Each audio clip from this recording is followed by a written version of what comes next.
Some grew up with Fruit Loops. I grew up with Fruit Rings. Others grew up with Apple Jacks. Sometimes my cereal box said Apple things.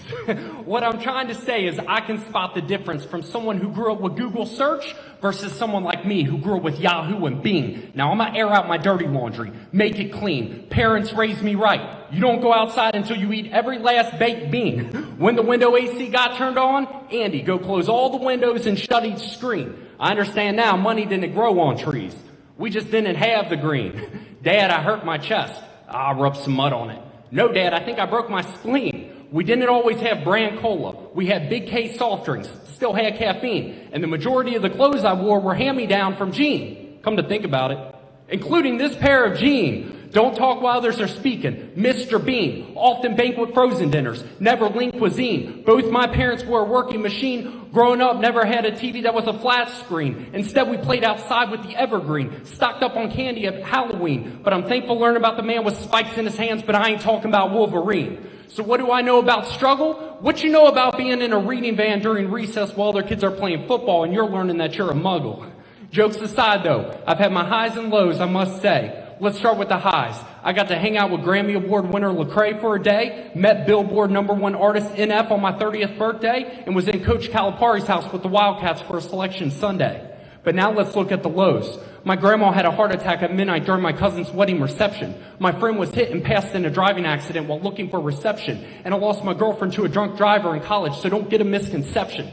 I understand though, I don't know a thing about racial or social injustice.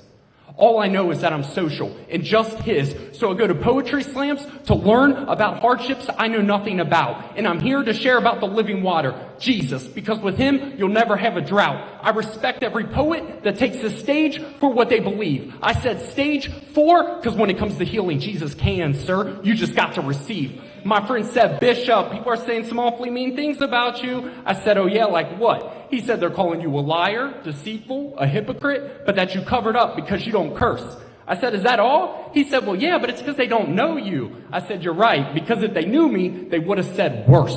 I need Jesus more than anyone I know. Because I'm an MC, try to follow his script and put on a show.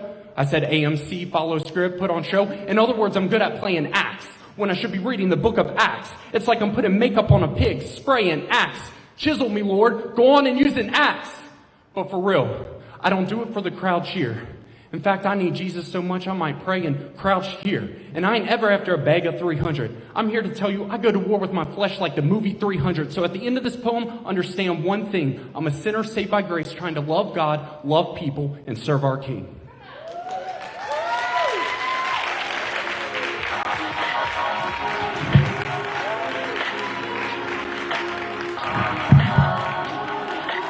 Can we please give it up for Andrew Bishop?